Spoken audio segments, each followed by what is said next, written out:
Salut, je suis ravi de te retrouver pour une nouvelle vidéo. C'est une vidéo que j'avais envie de faire depuis un long moment. J'avais pas vraiment pris la peine de la faire parce que contraintes, etc. Et puis là aujourd'hui, je me suis décidé. Quand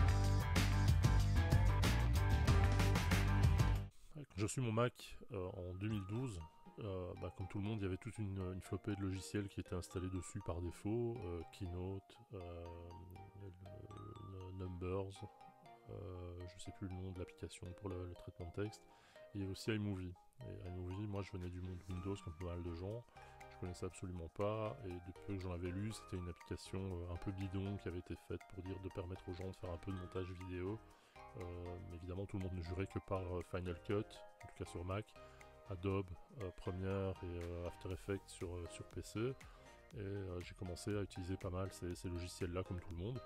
Et puis je me suis un peu intéressé tout de même à ce petit logiciel délaissé dans un coin de mon Mac et je me suis rendu compte que finalement c'était un truc qui pouvait être vachement utile pour faire de la vidéo de manière, j'ai pas envie de dire simple parce que c'est une connotation un peu péjorative, mais facile.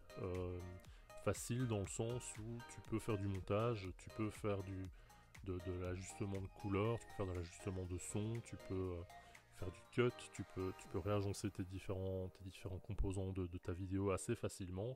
Et finalement, c'est ça la base de l'édition. C'est pas mettre des effets spéciaux partout, c'est pas non plus faire des trucs à la Sam Colder si tu fais une vidéo dans ton salon, si tu fais une vidéo de gaming, si tu fais une vidéo, un tutoriel ou ce genre de truc. T'as pas besoin d'avoir la moitié du quart des fonctionnalités que After Effects te propose ou Final Cut. Donc je pense qu'iMovie reste un très très bon logiciel de montage. Et si tu débutes dans iMovie, si tu découvres le monde d'iMovie, cette vidéo est faite pour toi. Si tu me suis depuis un moment, tu sais que je suis un fervent défenseur d'iMovie. Et donc, je vais arrêter de parler et puis on va y aller. Et donc nous voilà dans l'interface principale de iMovie, dans laquelle tu vois qu'il y a différentes sections. Il y a une section qui reprend les différents éléments de ta bibliothèque. Il y a une section qui te permet d'importer tes médias, qui te permettra également de visualiser les éléments que tu vas trouver dans les différents menus, on va y revenir.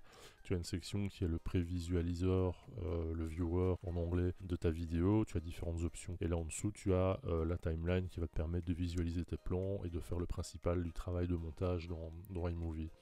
La première chose que tu vas devoir faire évidemment quand tu veux faire du montage dans iMovie, c'est importer les plans que tu veux utiliser pour ton film. Alors pour ça, il y a deux solutions. Soit tu vas les récupérer via ton Finder et tu fais un glisser-déposer directement dans ton élément. C'est pas la manière la plus propre de fonctionner et c'est pas celle-là que je vais te montrer. Moi, ce que je te conseille de faire, c'est d'organiser tes différents fichiers en utilisant les options de la bibliothèque iMovie. Simplement en faisant un clic droit, en créant un nouvel élément qui va correspondre au titre ou à ce que tu veux, mais en tout cas en rapport avec ta vidéo. Donc je vais mettre tuto iMovie 101. Et dans cet élément-là, je vais venir importer les plans que je vais utiliser dans la vidéo que je suis en train de créer. Simplement en faisant importer des médias ou en cliquant sur la petite flèche qui est là. Donc si je clique sur importer des médias, je vais récupérer mes fichiers. Ici pour l'exemple, je reprends une vidéo que j'avais déjà réalisée. Et donc tu vois que le plan a été importé dans le répertoire que j'ai créé, qui est un élément de ta bibliothèque iMovie. Pourquoi est-ce que je fais ça? Parce que comme j'utilise régulièrement des éléments qui sont communs à mes différentes vidéos, j'ai créé une bibliothèque qui contient mes bruitages, une bibliothèque qui comprend tous mes titres, mes call to action, etc. Une bibliothèque qui reprend toutes les musiques que j'utilise et une bibliothèque qui reprend mes différents écrans d'animation, mes différents écrans de coupe. Si je reprends le projet, dans mon film, pour l'instant, il n'y a rien. Pourquoi il n'y a rien? Parce que j'ai encore rien importé sur ma timeline. Donc, première chose à faire, c'est importer ton film, ta séquence ou tes différentes séquences sur ta timeline. Simplement, tu vas les glisser et venir la déposer sur la timeline. Et là, tu vois que ta vidéo est importée. Si je reviens maintenant dans mon film, je vois qu'il a fait une copie de ce que j'ai importé dans la timeline. Une fois que j'ai fait ça, je peux agrandir l'espace de travail en cliquant sur la zone réglage qui est là. Et donc j'ai une meilleure visibilité de mes différents plans. Au niveau de l'audio, tu vas retrouver là-dedans différents bruitages, différentes musiques qui ont été gentiment fournies par nos amis de chez Apple lorsqu'ils ont créé iMovie. Tu verras qu'il y a un répertoire avec différents éléments qui vont te permettre d'apporter un peu d'ambiance sonore à tes différentes différentes créations. Il y a des musiques également, des musiques gratuites, libres de droit que tu peux utiliser. Si tu cherches d'autres musiques, je t'invite à visionner la vidéo que j'avais réalisée sur le sujet qui te permettra de trouver des musiques et des bruitages de manière gratuite et légale sur Internet pour tes vidéos YouTube. La troisième option sont les titres. Alors les titres, il y a différentes façons de les utiliser. Soit tu vas les utiliser pour ce qui sont, à savoir un titre, et donc tu pourras simplement le faire glisser avant ta vidéo. Tu le places devant ta vidéo principale, et une fois que tu as fait ça, tu peux compléter. Et au moment de la lecture, ça apparaîtra avant ta vidéo évidemment, et puis ta vidéo commencera. L'autre façon de les utiliser, c'est de les placer en surimpression de ta vidéo, et au moment de la lecture, ton titre viendra se superposer à ton écran principal. Une autre façon d'utiliser les titres, tu vois qu'ici il y a des titres dont le caractère se trouve en bas d'écran, c'est par exemple d'aller créer un titre de présentation qui va te permettre d'identifier les personnes qui sont à l'écran. Ça c'est un peu à toi de voir ce que tu veux faire de ces titres-là. Et quand tu liras ta vidéo, il sera placé évidemment à l'endroit prédéfini par le titre. Ça te permet de faire pas mal de choses assez sympas. Si c'est pas suffisant pour toi, je t'invite à visionner une vidéo que j'avais réalisée qui te permet de créer toi-même tes titres et de les placer un peu où tu veux sur l'écran avec des effets autres que ceux qui sont proposés ici. Quand tu utilises un titre, si tu veux pas qu'il apparaisse à l'écran sur un fond noir, comme ceci, tu vas pouvoir aller utiliser un arrière-plan et aller lui mettre avant ta vidéo, placer ton titre au-dessus de cet arrière-plan, et ton titre apparaîtra sur l'arrière-plan de la même manière qu'il serait apparu sur ta vidéo si tu l'avais placé au-dessus de ta vidéo.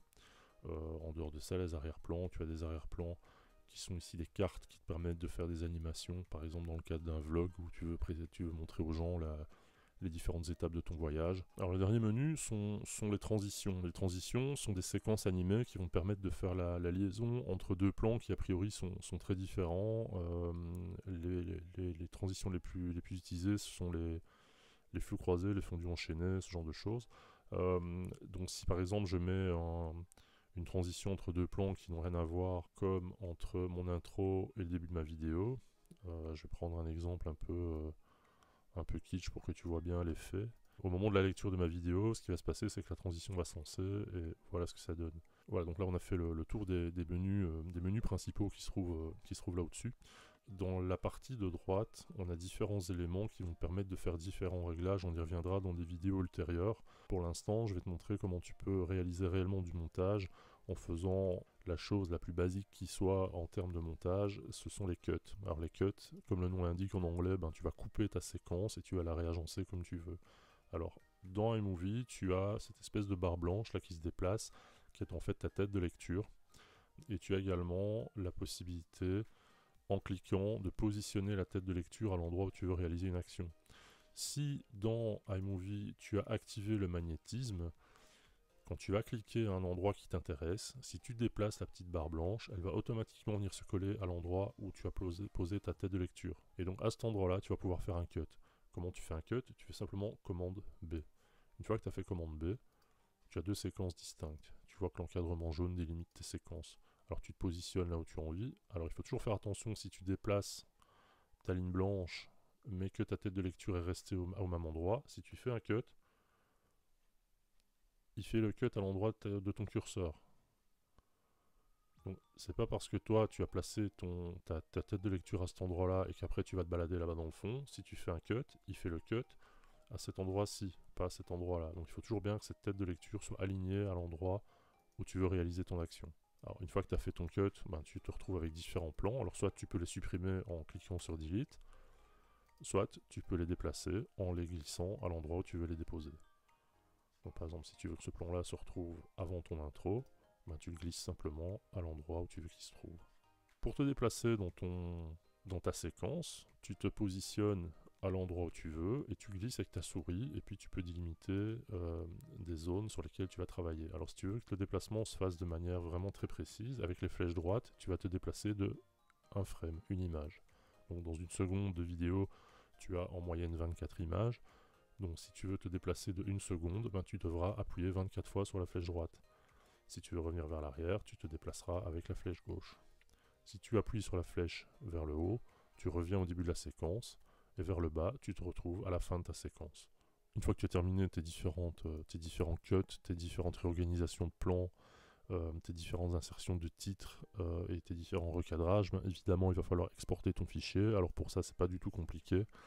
Tu as juste la petite option qui est là, qui va te permettre de faire différentes choses, soit d'envoyer directement ton fichier dans un mail, de l'exporter vers YouTube, de faire une préparation de fichier pour Facebook et autres.